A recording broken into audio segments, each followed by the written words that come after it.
Y'all ready? It's time to talk ball with Spunky Spectrum. Let's ride! Ow.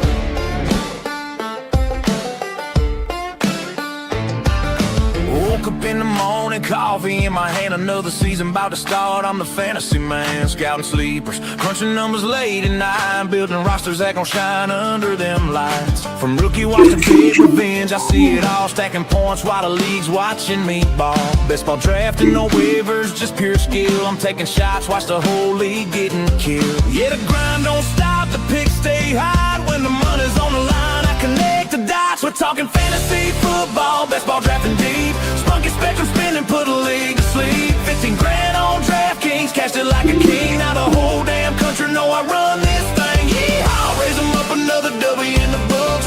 Fantasy king, got the trophies and the looks. From the podcast mic to the big check in my hand, this is Spunky Spectrum boys, the fantasy man. Yo, Big D here, talking World Cup stars and toughest trophies to win. Spunky Spectrum Sports, driving to top productions. It's 8 o'clock here in Southwest Florida, and you know what? World Cup's happening. We have Ghana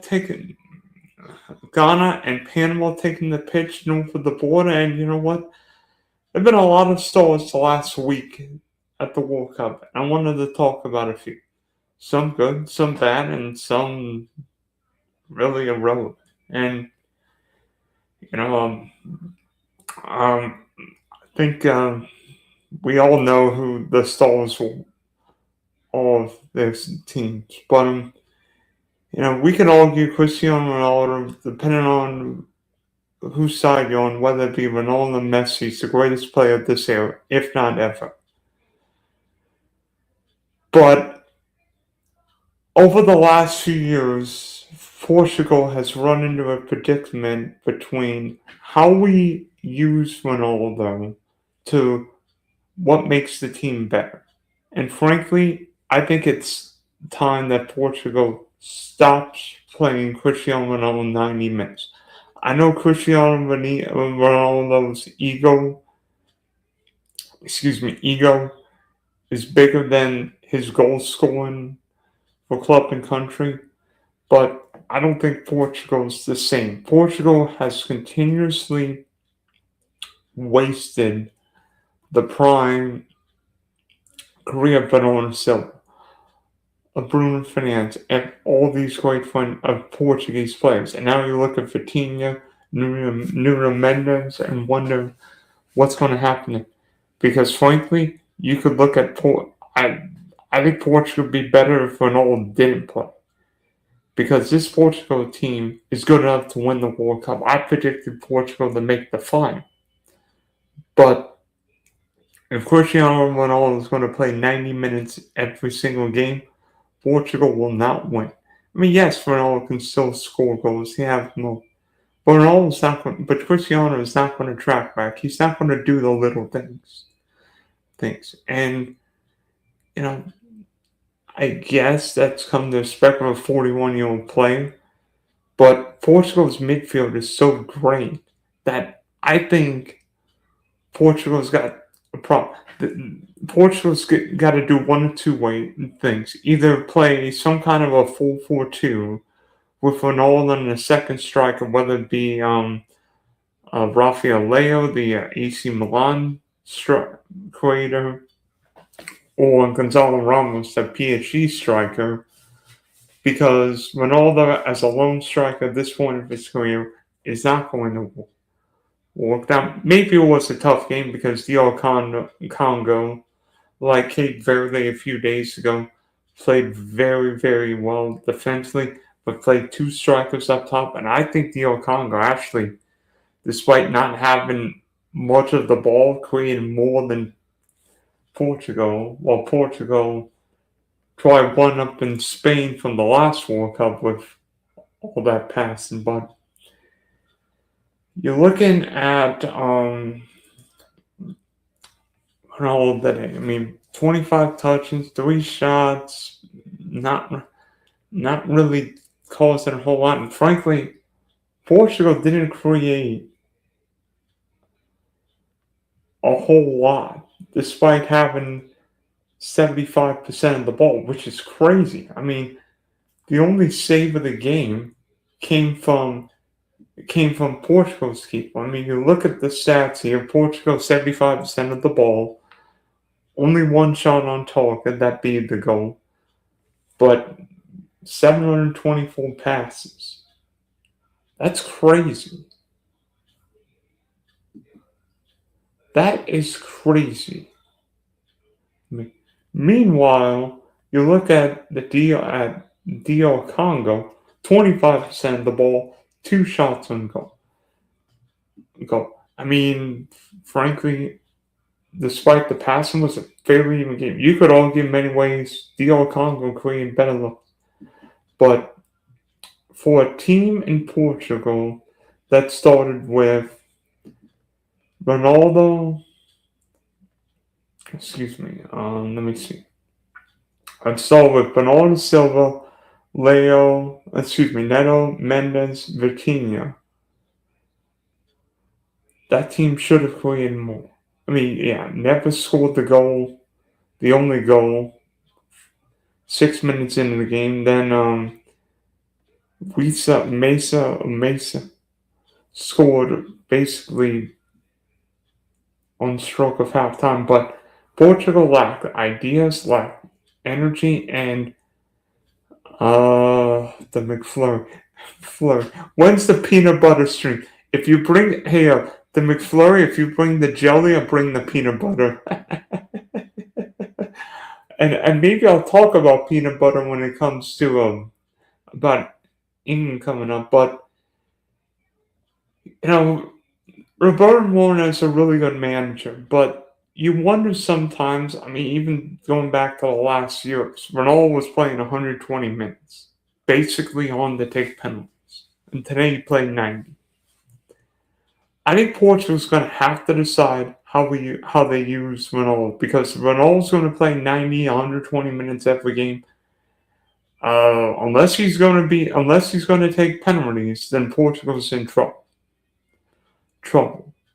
Because then a team with Bernardo Silva, Bruno Fernandes, Vitinha, they're basically going to get in each other's way. And so Ronaldo won't have a lot of bites at the apple. So I think Roberto Martinez is going to have to tell Cristiano, hey, we know you want to play every single minute, but it's better if you maybe don't start every game. If you're a super sub, and we have Gonzalo Ramos or Rafael Leo start, because Portugal's good enough to win the World Cup. I mean, the draw's not going to kill them. I mean, we'll see what Colombia and Uzbekistan do at a second later tonight. But, in a World Cup where there have been a couple surprise draws, this being the latest one, wanted to talk about how a couple of Portugal stars were less than great. I mean, Bernardo Silva didn't even start the second half. He was taken off at halftime. And I partly think that wasn't just... yeah. And I partly think that's because Portugal lacked width. And by bringing in Cancelo, Portugal got up the pitch and really got things going wide. But, I think Portugal's got to do more. We'll see maybe Rafael Leo or Gonzalo Ramos starts the next game, because, the last thing Portugal wants is to finish second or third and have a much tougher round of 32, round of 16 game. So, and then probably no harm, no foul, but I think questions will be asked. And one more thing about Portugal, maybe it was also because Bernardo Silva picked up a yellow card in the game. So, I mean, who knows? There was a bad tackle. Royo late in stoppage time made an unnecessary tackle. I mean, you could argue could have been read. I mean, I think Owen Hargraves, who was broadcasting the match for Fox, said the tackle was more WWE than football. Yeah, Hulk Hogan would have been proud. Yeah, I don't think I would have. It might have been a good SummerSlam move, but not necessarily a football move. And the referee quite rightly showed the call. So, but Portugal and DR Congo drew 1-1. And each team got a point, and no foul. To the second game today, England and Croatia. It's been 6 years since England's won a World Cup. I don't think a side faced the kind of pressure that England does. And what we saw today is what England could be. Harry Kane was fantastic. Not just scoring goals, but coming back, helping out his defense, helping out the midfield, winning headers, passing to his teammates, and showing the all-around genius is Kane can be. I mean, you look at if you look at the stats, expected goals 2.8 to 0.71. How this game was even 2-2 at halftime is beyond me, but I think Croatia would say, yeah, England probably better than them. But England, more possession, 11 shots on goal to 5, more passing. And frankly, in this game, unlike what we've seen from Gareth Southgate's teams when England would play more conservatively, maybe not. Today was just the opposite. Thomas Tuchel in England went forward, caused that. You could argue in some ways, instead of being passive England, this was aggressive England. I mean, that stretch to start the second half was crazy. The goalie, Likovic, made a couple crazy saves. Really couldn't do anything with the Bellingham play, but Bellingham goal, but made some crazy saves lately. But if England's going to win the World Cup, Harry Kane's going to score goals. There's no Cole Palmer, no Phil Foden. But penalty is definitely a penalty from Luka Modric. By the way, I'll talk about Luka in just a sec. Today was not a good game for Luka Modric. Subbed off, not even at the hour mark. Looked out of place. Couple bad passes. Foul to give up a penalty, and Luka looked every bit of a 40-year-old player. But back to Kane. First penalty attempt, saved from Likovic. But he's off his line, so take 2. Kane makes it 1-0 England. Then, after the first water break between Batalrina makes it 1-1. Then Kane scores from a header. I could not believe when I saw Harry Kane unmarked in the penalty area. I'm like, the one guy Croatia needed to cover was Kane. So England went ahead 2-1. Think, oh, England's got this game. Nope. Literally, maybe 5-10 seconds from halftime, moves the scores to even in at 2. And it's like, oh boy. Then, literally minute and a half into the second half, Jude Bellingham goes, scores a brilliant goal, make it 3-2. Then Marcus Rashford coming in as a sub, making it 4-2.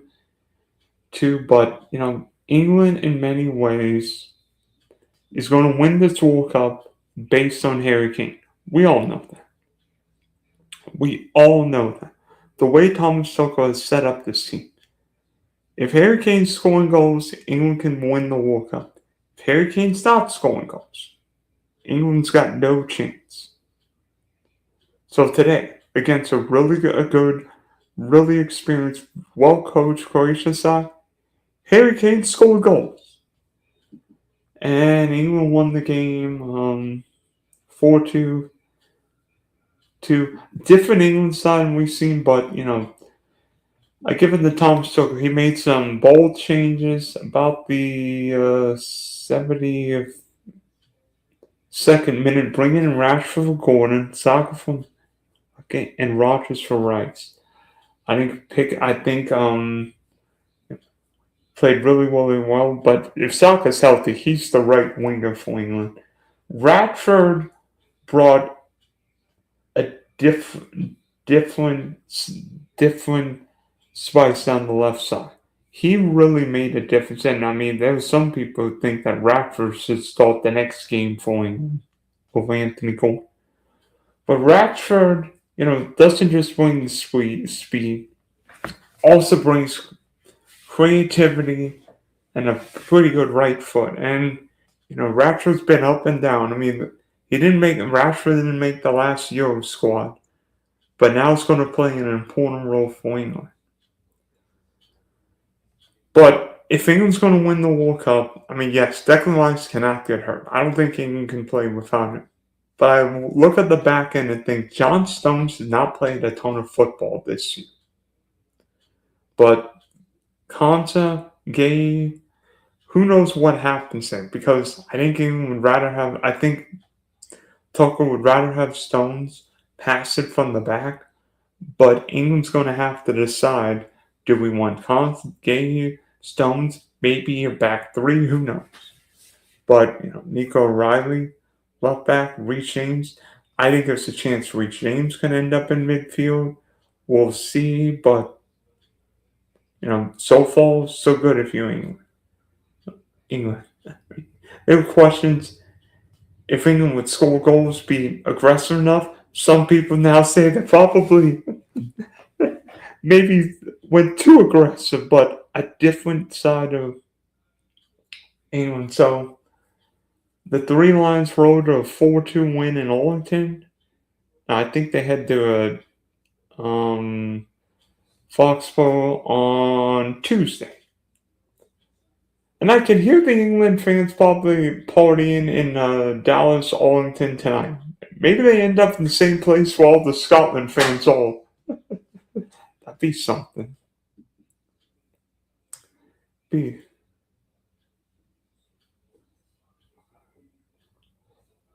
something right. Thinking back to last night. And yeah, people would argue Lionel Messi could have and probably should have been sent off. Be honest with you, I actually didn't see the play where Messi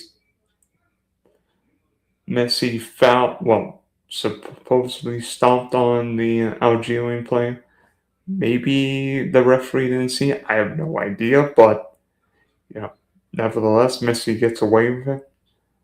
But in the end, I think what we saw last night is the most creative genius football has ever seen. I'm not sure there's a footballer, past, present, or future, with the calculating brain and the ability to do whatever it takes. It could be pass here, it could be score here.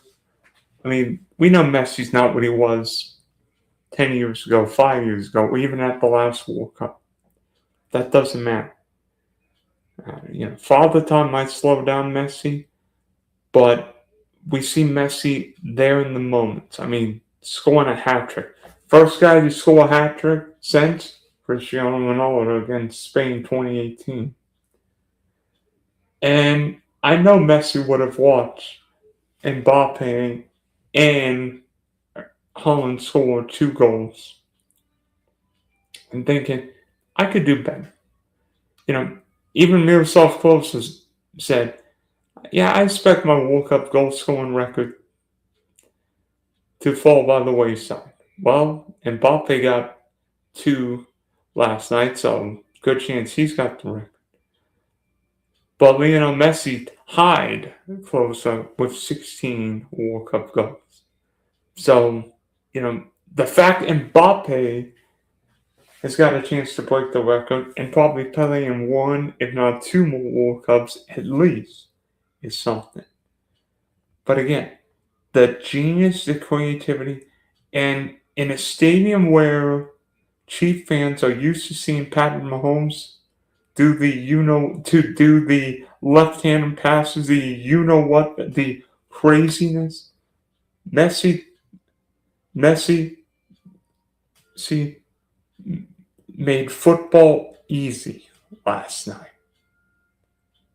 And Argentina's more capable of winning this World Cup because of that guy, number 10. Lionel Messi, 5'7", from Argentina. He plays for Inter Miami. Not a bad player, right?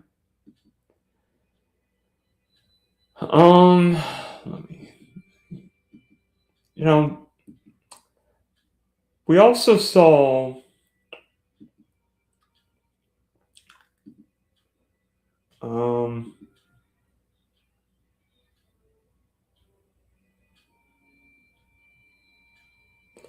in the with Norway and France.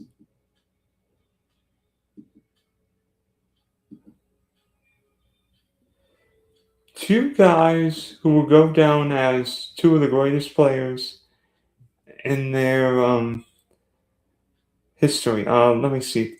Hey, Taylor Messi has been legendary sport for a very long time, easily in the finals unless you have an upset. You know what?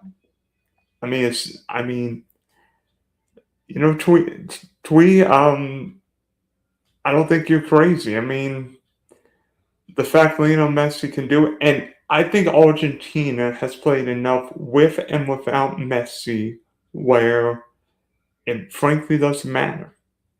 Messi plays or Messi doesn't play because Lionel Scaloni has got a side that's built to play with Messi or without Messi. So, yes, Argentina would for sure want to have Messi, and surely the crowd would have been electric no matter who was playing for Argentina. But we know the crowd was there to watch Lionel Messi last night. Bet you a few of those fans were there to watch Messi play in Kansas City a year or so ago with Miami. Thank you. But back to the goal scorers. Erling Haaland and Kylian Mbappé are both dynamic players, but they're different players. Erling Haaland is an old school number 9 striker, and I think we've seen what Haaland can do with Manchester City, score a lot of goals. And last night we saw Haaland on the big stage look like one of the greats. Scoring a couple goals, leading Norway to a convincing 4-1 win over Iraq. I think Haaland was 1.85 goals, 4 shots on goal. He was fantastic. And on a game that honestly probably felt like Norway dominated. Well, yeah, they did, but knowing what Haaland is capable of doing, even if a team dominated Norway for 95% of the game, Haaland could have 1 or 2 chances, put them in the net, all of a sudden Norway can beat a team. That just the big Viking makes a big difference. And I'm not sure Man City would have the success without Haaland. But for a side that's not used to playing the World Cup, having that guy, having Erling Haaland makes a difference. He's the reason why Italy didn't make the World Cup, because Norway convincingly beat Italy home and away in the World Cup qualifier. And in a group with Senegal, in a group with France, Haaland could be the difference in Norway making it out of the group, finishing second, or maybe even pulling off a bit of a surprise and winning over France. And speaking of France, yes, Kylian Mbappé. We've all seen fancy cars around town. We see a Corvette. We've seen a McLaren, a Beamer, a Porsche, a Ferrari. Kylian Mbappé may be the fastest football player I have ever seen. When that guy gets his V12 started, wow. That French Peugeot engine goes 0 to 60 in 1.2 seconds. And in a game where, honestly, I do not believe that Kylian Mbappé played a great first half, didn't matter. Did not matter.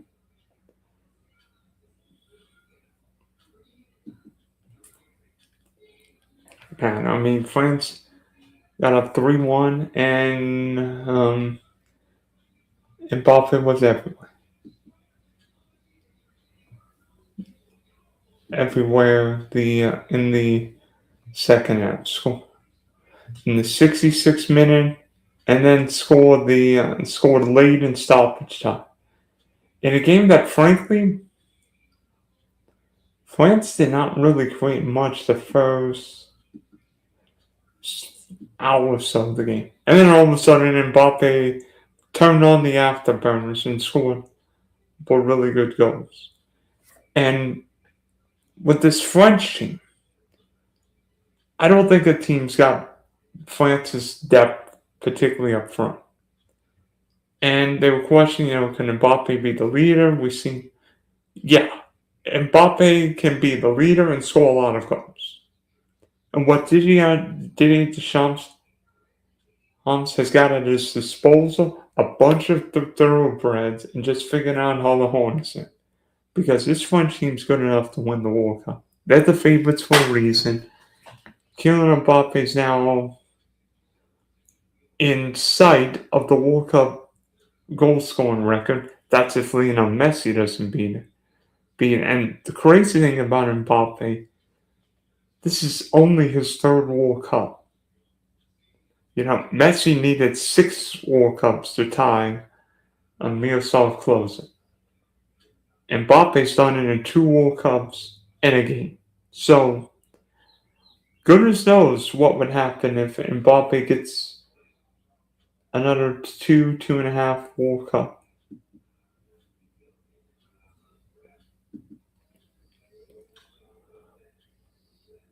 World Cups. And,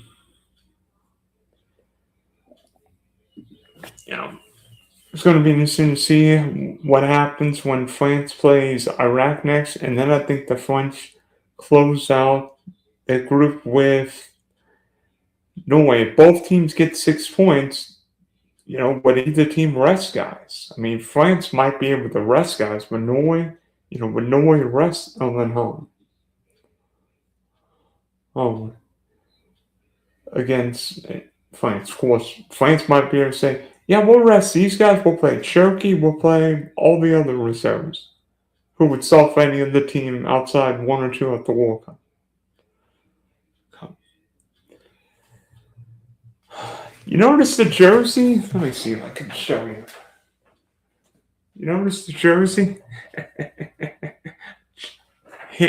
Not delivered, but bought and paid for today. Yes, I got a Christian Pulisic jersey. Oh.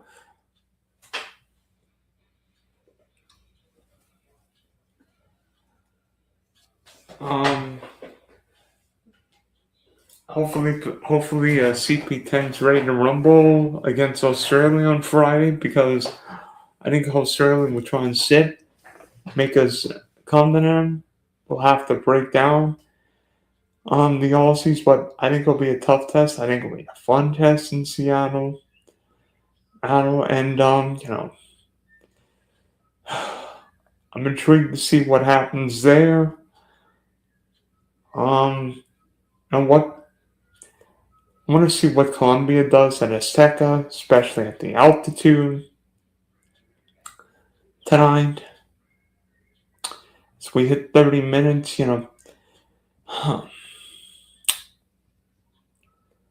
I think what people underestimate about the World Cup is how enjoyable some of these fans from other countries, the DO fans, when DO scored, that dance was so much fun. The dance,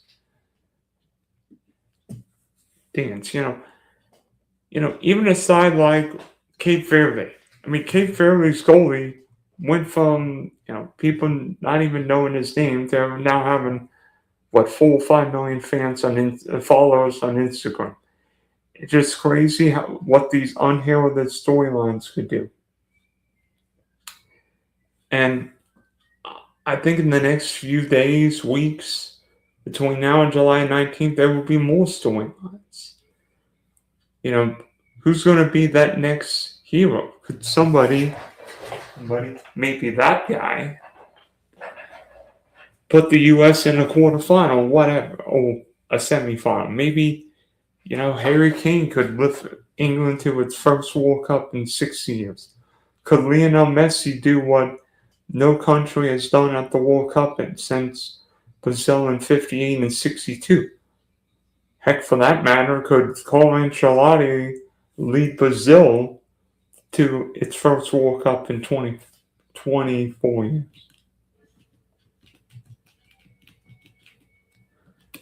That's why I'm excited to see what happens. It's because just when you think, the World Cup's decided, Australia shocks, well, not shocks, but surprised Turkey.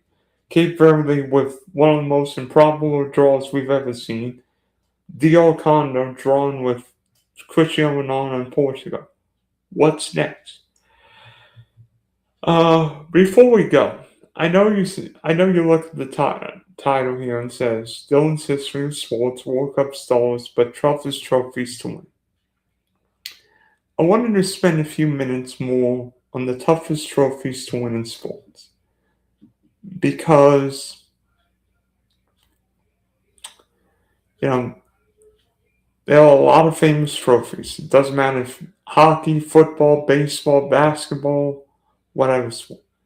But I think there are a few that are the hardest to win in sports. Number one, and this is not even a close argument for me. Number one is the Stanley Cup. Not only is Stanley Cup probably the best trophy in all sports, you imagine 82 game regular season and then play 20, 25 more playoff games where opponents are slamming hockey players in the walls. Guys block shots. Guys, get hurt. They play double overtime, triple overtime. Hockey players play with broken arms, broken legs, sprained ankles, a shoulder injury. Doesn't matter. They can play. Those guys can play their play. And you see these great teams. How many sports can say, a Quinn Hughes could play against a Cale McCall, or Sidney Crosby can play against Alexander Ovechkin? Or for that matter, Patrick Wall and Chris Osgood, or Nicholas Lidstrom and Joe Sakic. I mean, and also that, you see how different teams play. The Carolina Hurricanes win Game 6 of the final with a 3-0 shutout win, just how Rob Brind'Amour and company would have predicted it. So it's just remarkable to me what these guys go through, and yet the prize is worth every ounce of blood, sweat, and tears. Number 2, and this might be a bit of a surprise, is the NCAA Men's Basketball Trophy. March Madness is probably one of the most entertaining times in the year. And while the trophy is nothing special, March Madness is probably the hardest one of the hardest, and not just hardest, trickiest to win. Because teams need to win 6 games. The Super Bowl is just 1 game. The World Cup final teams might only have to win 1 game. But if a team plays bad 1 game, they're gone. One shining moment. There's a reason why a Cinderella makes a difference. You imagine if, FGCU beats Georgetown. NC State beats Houston 1983. Villanova beats Georgetown 1985. Santa Clara over Syracuse. And especially with these NIL teams, one bad game, one bad moment, one bad stretch, and a better team loses, not because the players are bad, but because maybe the coach makes the wrong tactical error. Maybe he should call timeout. Maybe he should put in a better foul shooter. Or maybe somebody doesn't box. Or maybe a team doesn't box out, and then a lesser opponent gets an easy bet. Or maybe think of Florida and Iowa. Florida just absolutely self-destructs and gives Iowa an easy bucket.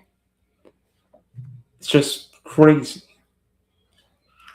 While simply men's basketball trophy is not the biggest, I think March Madness is certainly hard to win. Number 3, probably the Lombardi Trophy. Single elimination, so different than the Stanley Cup Final, different than the NBA Final, different than the World Series. But football but Lombardi is what every NFL player wants to win. And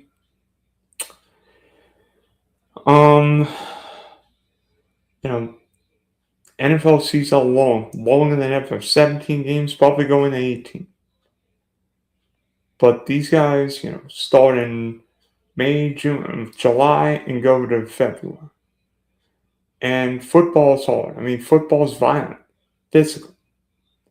And, by the end of the season, football players are physically, mentally, and emotionally worn down. But yet, for 1 game, an NFL player, Sam Darnold can have his moment. Nick Foles did not have 5% of the career Tom Brady did. But in 1 game, Nick Foles put it together and led the Eagles on a Philly special win. Who would think that Nick Foles would be Super MVP, Super Bowl 52, as the Eagles ball was a surprise? Not me. Or Sam Darnold and the Seahawks. Sam Darnold, who had been on 1, 2, 3, 4, 4 or 5 teams, leads the Seahawks on a Super Bowl run. That's crazy. And also, great matching. The Rams and Seahawks. I think most people realize the Rams-Seahawks game was probably going to decide who ends up in the Super Bowl. So,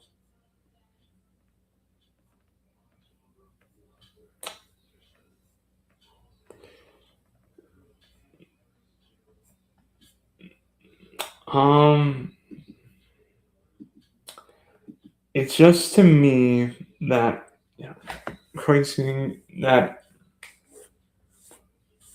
the Lombardi Trophy may not change, but what NFL players could do. And we look at Dan Marino, Barry Sanders, guys without a ring, guys without a Lombardi, and wonder what would happen if Dan Marino got a ring or Barry Sanders got a ring. Change what we think of those men. Number 4 is probably the World Cup trophy. The World Cup is now going to be bigger and longer than ever, 8 games. And not just that, But, U.S., Mexico, and Canada didn't have to qualify. We were all automatically qualified by hosting. But just think, Italy didn't make this World Cup. Italy, multiple time winners, with a long lineage and history in football. Italy hasn't made the World Cup the last 3 times. It's crazy to think. But, until 2022, they were questioning whether or not Lionel Messi would ever win a World Cup. And now, could he go back to back? Pele, what Brazil did in 58 and 62.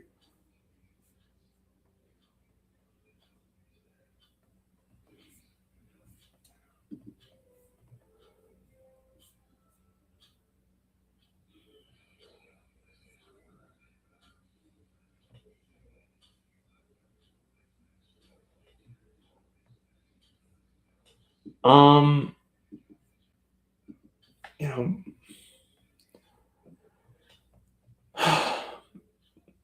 and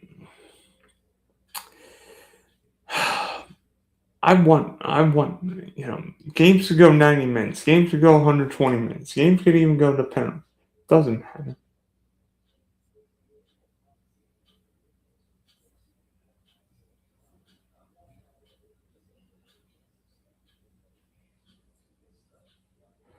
And, oh, wait. Thomas Tuchel said, quote, I felt us not brave enough, not committed enough together, but I love the reaction second half. You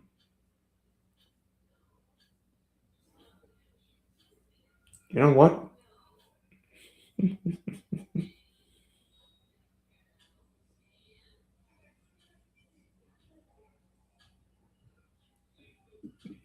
It's going to be something to see what happens at this World Cup. Because, not just with England, but all the favorites, even my team, what's going to happen at the World Cup. Because, after Colombia plays later tonight, after Colombia and Uzbekistan play later tonight, every team would have played one game.